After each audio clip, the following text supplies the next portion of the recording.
Muito boa tarde, chamo-me Marcelo Rebelo de Sousa, sou professor de jovens mais velhos que vocês, mas hoje vou matar saudades das milhares de aulas que dei ao longo da minha vida e venho homenagear esta equipa, estudo em casa e agradecer-lhe, agradecer como professor e agradecer como Presidente da República.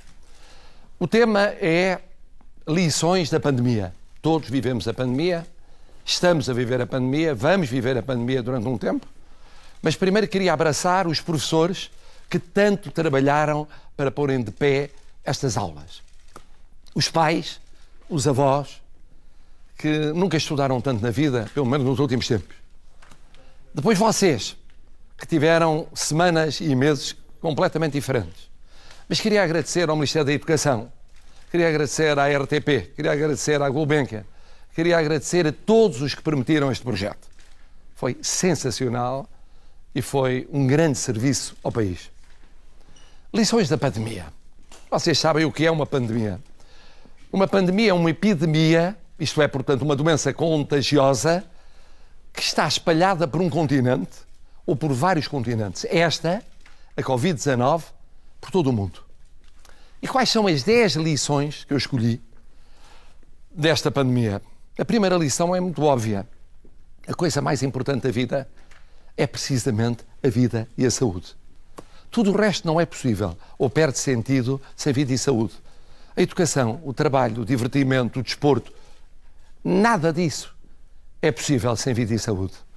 E temos de agradecer ao nosso Serviço Nacional de Saúde, aos nossos médicos, aos nossos enfermeiros, aos nossos auxiliares, àqueles que fizeram técnicos diagnósticos, exames, todos eles foram excepcionais, são excepcionais. Muitos deles dormiram fora das famílias dias, semanas, meses para não contaminar.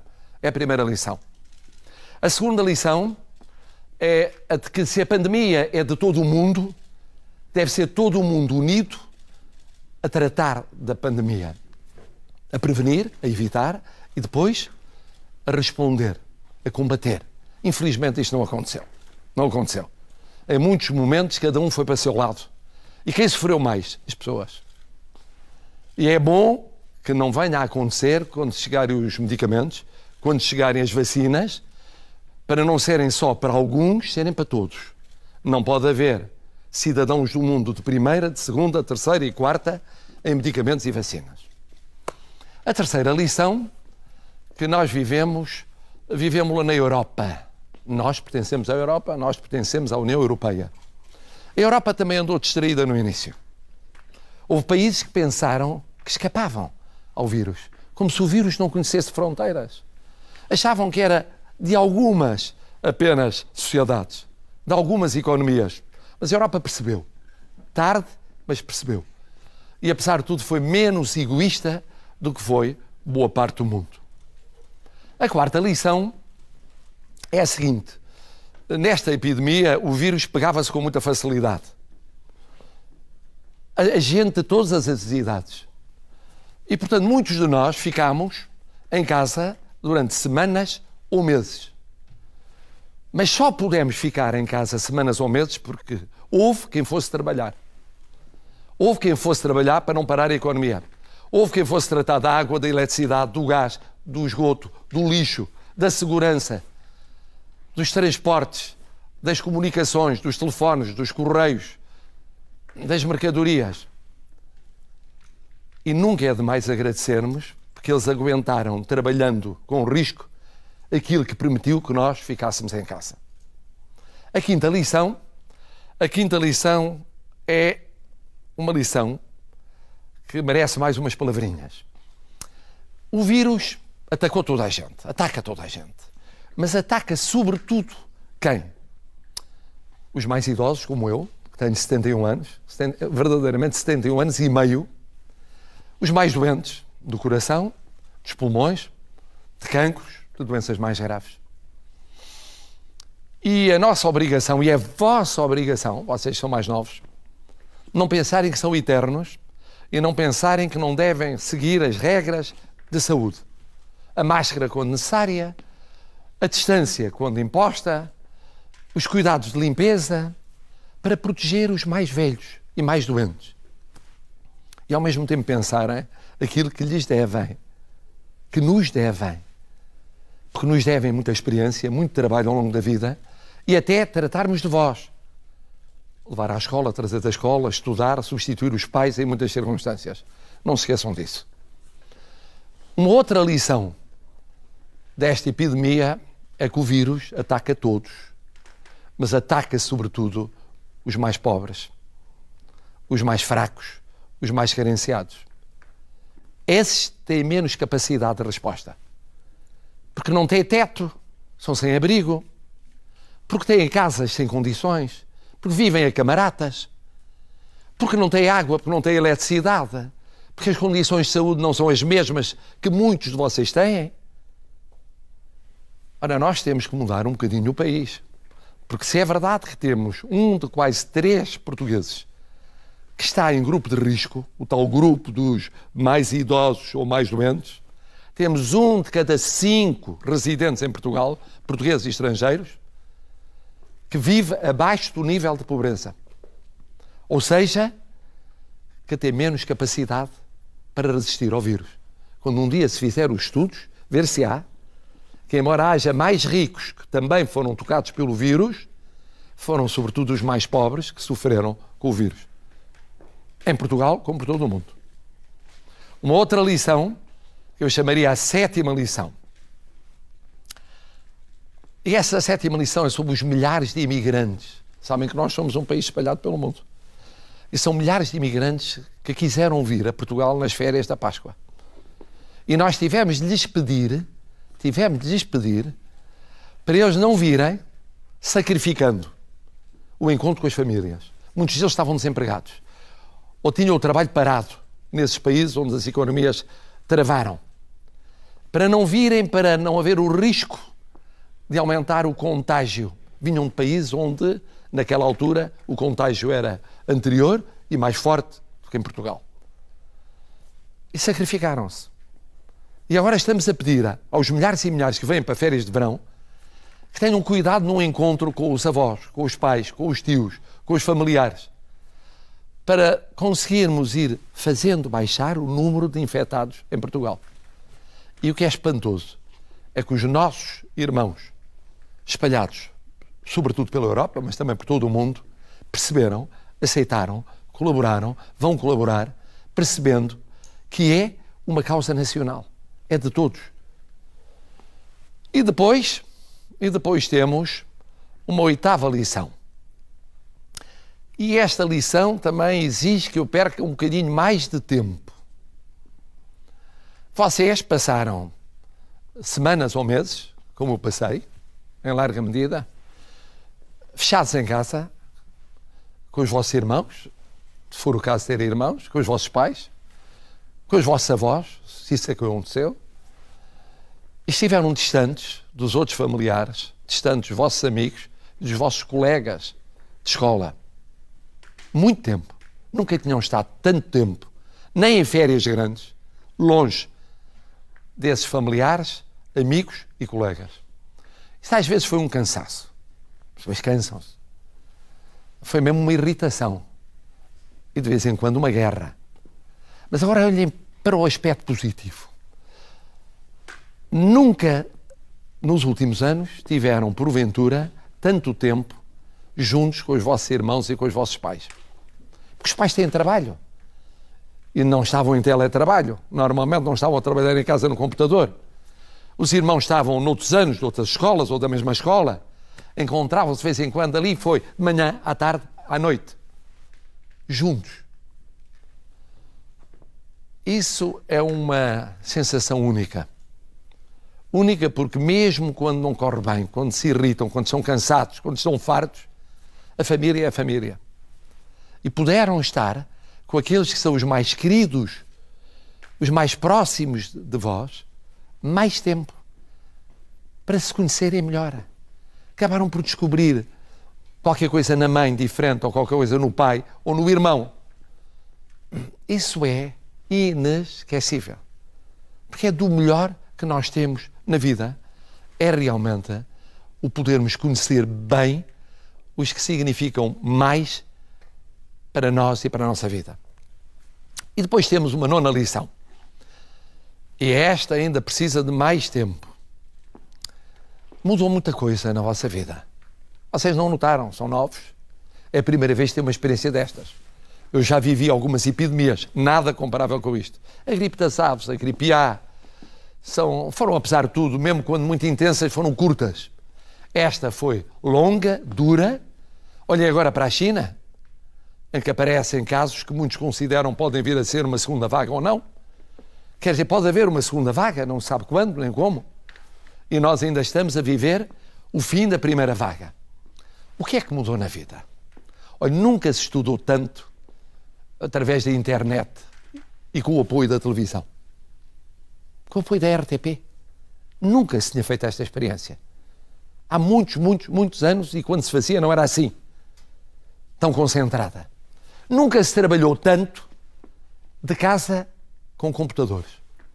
Nunca se falou tanto com amigos, colegas de escola, parentes, colegas de, sei lá, de clube, de grupos, de toda a natureza, através da internet, como se falou nos últimos meses. Depois, não sei se aconteceu com vocês, mas aconteceu comigo. Eu descobri o valor das pequeninas coisas. Quando nós não podemos sair de casa, não podemos viajar, não podemos ir à praia, não podemos ir correr, não podemos praticar desporto, não podemos estar com os amigos, não podemos jogar à bola nas escolas, não podemos fazer visitas que gostaríamos de fazer, e estamos ali fechados em casa, cada pequeno gesto ganha uma importância fundamental. Cada pequeno encontro ou conversa com um amigo, que normalmente está junto de vocês, junto de nós, mas ali está longe. Ou com alguém que está mais distante, ainda mais distante. Isso ganhou uma importância. E demos importância às pequenas coisas. Normalmente não damos. Damos às grandes coisas. As pequenas coisas vivem-se. São pequenas. Nada é pequeno na vida. Depende daquilo que é a nossa vida. Se estamos fechados, o que parece, noutras ocasiões pequeno, passa a ser enorme. Enorme. Eu, de tanto passear no Palácio de Belém, passei a conhecer todos os cantos do Palácio de Belém. Todos. Passei quilómetros no Palácio de Belém, enquanto estive confinado. Por exemplo, nas férias da Páscoa, que não foram férias. E isto fica para a vida. Isto fica para a vida. Vai haver mais teletrabalho, mais trabalho em casa com computador. Vai haver no futuro mais experiências usando o computador, mais do que já se usa, e a televisão, e outros meios assim, para aprender e ensinar. E, por outro lado, percebe-se a importância das pessoas que normalmente são aqueles com quem nós estamos todos os dias e de repente ficamos distantes dessas pessoas durante semanas e meses. Nós às vezes chamamos a isso saudade. Mas se não fosse saudade, é a vontade de os encontrar. A vontade de ter experiências que foram proibidas durante aquele período de tempo.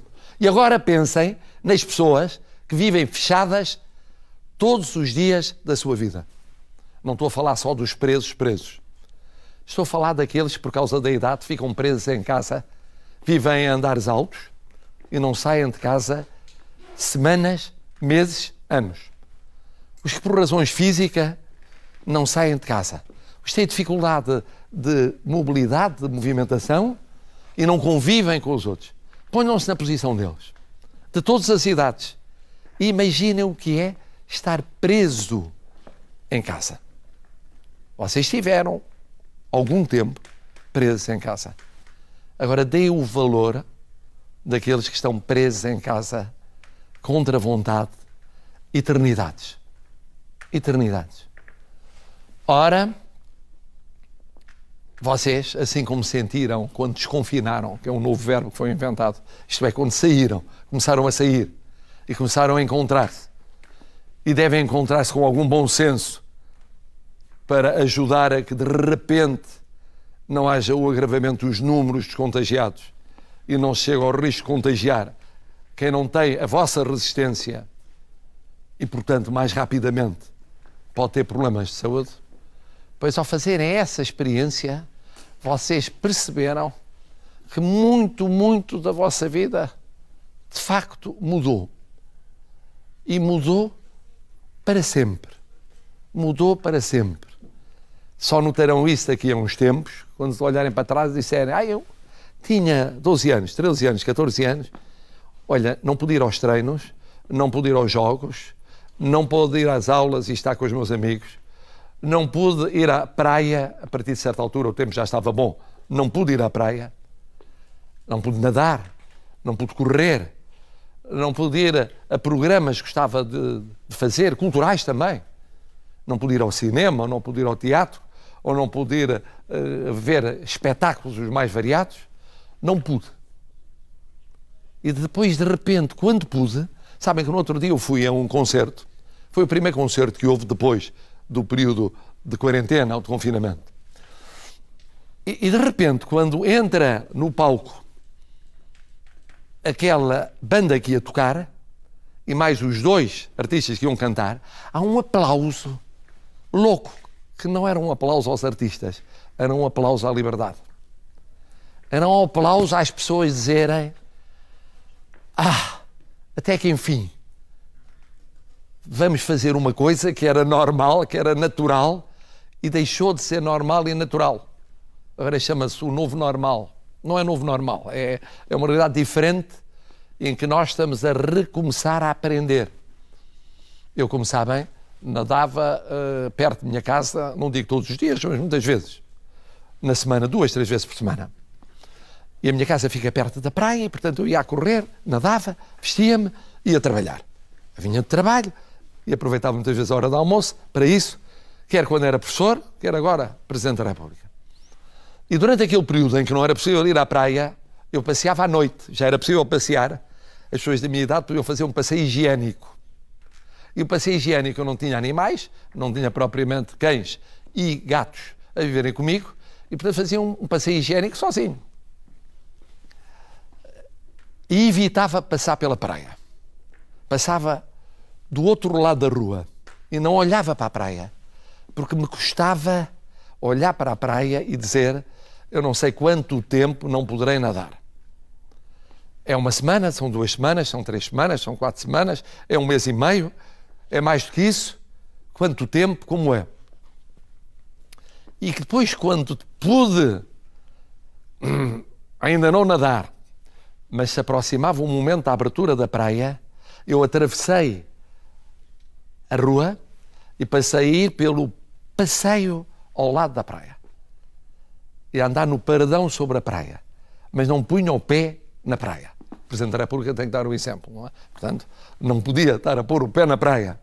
E no primeiro dia em que pude nadar, soube-me como se fosse um dos primeiros banhos da minha vida.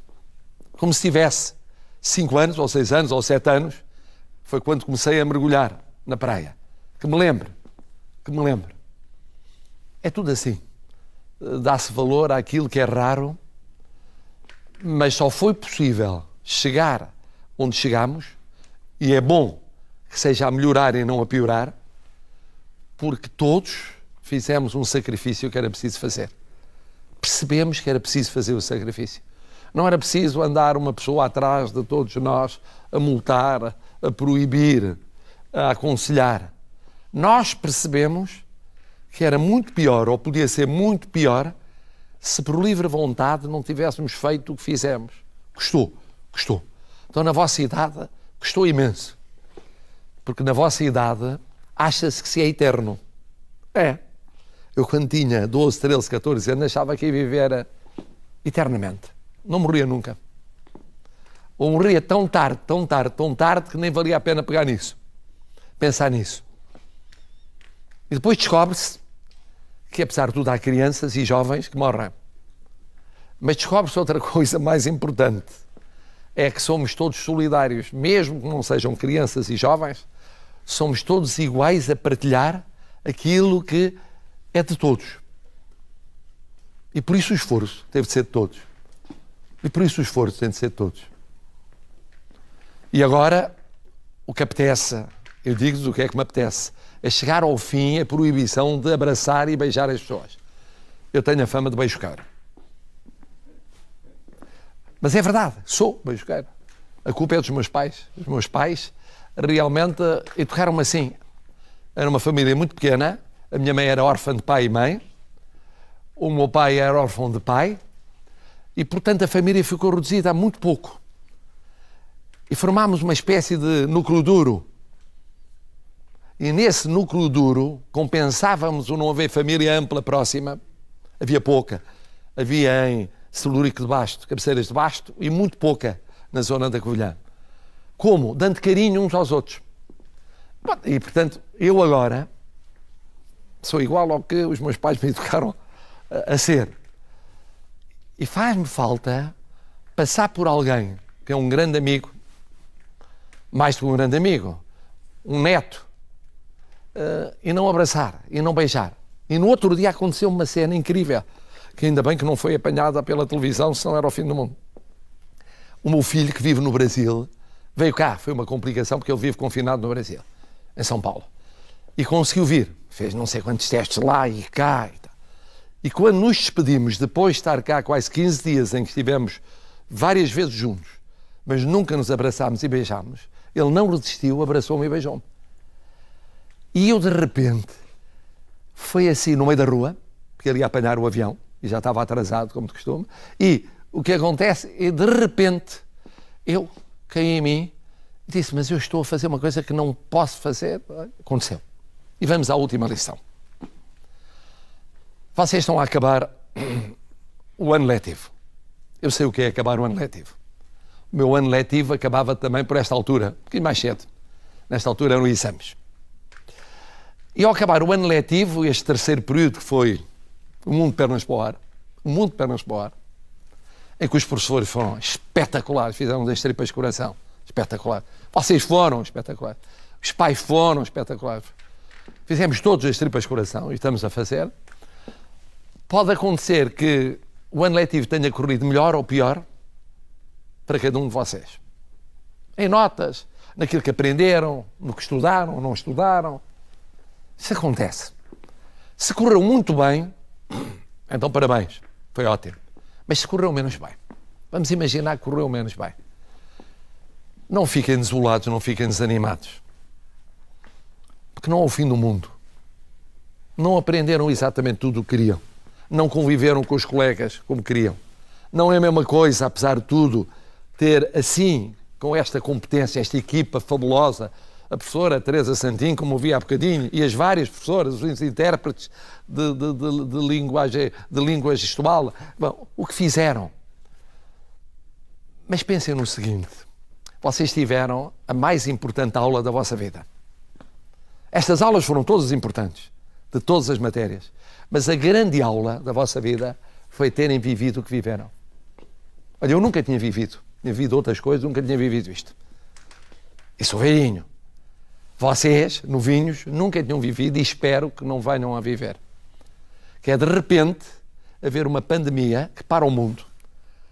Mas para a América, para a China, para a Rússia, para a Europa. Para. Reintroduz as fronteiras, param as pessoas, param as mercadorias, muitas delas. Para tudo. Sem saber por quanto tempo. E vocês tiveram esta experiência única no estudo, na convivência com os parentes, com os familiares, a começar desde logo com os pais e os avós e com os irmãos. Tiveram esta experiência que não vão esquecer nunca mais na vossa vida. Nunca mais. Vão passar os anos, vão passar as décadas, e vocês vão viver, obviamente, muito mais do que eu vou viver. Vão viver, sei lá, 100 anos, 100 e tal anos, não se sabe quanto tempo, sabendo que não são eternos, mas vão viver, ou podem vir a viver, e lembrem-se desta experiência. Porque foi importante estudarem como estudaram, mas não há aula de português, de química, de física, de inglês, de nada que valha a aula que tiveram de vida. E depois contem-na. Um dia mais tarde, contem aos vossos filhos. Contem aos vossos netos. Digam, olha, aconteceu-me aquilo, de repente, caiu-me em cima de todo o mundo. E a mim caiu-me, com uma idade em que eu tinha tanta coisa para fazer. Não foi dramático porque eu tinha à minha frente 80, 90 anos. Foi pior para aqueles que tinham 5 ou 10 ou 15 ou 20 ou 30. Mas olha, calhou-me. E tivemos de nos adaptar àquilo. E tivemos, olha, nem imaginam, para ir a sítios de pôr máscaras, de guardar distância, de esperar em filas infindáveis, para comer um gelado, para ir a uma farmácia. Nos espetáculos estar separados em filas e separados em lugares. Isto durou e nós não sabíamos quando é que ia acabar, francamente. Porque quando parecia que estava a melhorar num sítio, piorava noutro sítio, num continente melhorava, noutro continente piorava, num país melhorava, noutro país piorava. Contem essa história, porque a escola também é isso. A escola é feita de sabermos matérias muito importantes para a nossa vida no futuro, para podermos escolher a vida que queremos. E vamos mudar de vida várias vezes ao longo dela. Mas é feita destas lições pequenas, destas lições do dia-a-dia, daquelas experiências únicas. E esta é única. Ter uma nota melhor ou pior não é único. Acontece-nos a todos. Todos tivemos notas muito boas, assim, sofríveis, más e muito más. Não há ninguém que não tenha tido. Todos tivemos momentos felizes e infelizes. Ganhámos um jogo, perdemos um jogo. Zangámos com um amigo, ganhámos um amigo. Recuperámos um amigo. Mesmo com os pais, que são verdadeiramente os únicos na vida que nos amam desinteressadamente, que gostam de nós gratuitamente, mesmo com eles, temos zangas. Fartamos e eles fartam-se ou não. Com os irmãos, então não se fala. Pois tenham a seguinte ideia, que importante é realmente reter as experiências únicas. Estão a viver uma experiência única. Ainda estamos a viver uma experiência única. Com a esperança de que o pior já passou. Tendo trabalhado para que o pior já tivesse passado. Trabalhando para que o pior não regresse. Esperando que o pior não vai regressar. Mas é uma experiência única. E a vossa vida vai ser muito marcada também por ela. E é isto que tinha a dizer-vos. Como de costume, eu acabo sempre as minhas aulas antes do tempo. Fui sempre assim com um professor. É uma maçada, porque prevê tantos minutos e aqui são 30 minutos. Eu vou acabar um bocadinho antes dos 30 minutos. Lá era porque havia perguntas. Aqui não há perguntas. E termino mandando-lhes um abraço, que é o abraço do Presidente da República, a vocês e a todos os que viveram este mundo fascinante que foi estudo em casa, mas um abraço do amigo, porque um professor é sempre um amigo. É um dos amigos que se somam aos outros amigos. Não chega a ser um familiar, mas é perto disso. E é também um abraço do amigo Marcelo Rebelo de Sousa que eu lhes queria daqui enviar.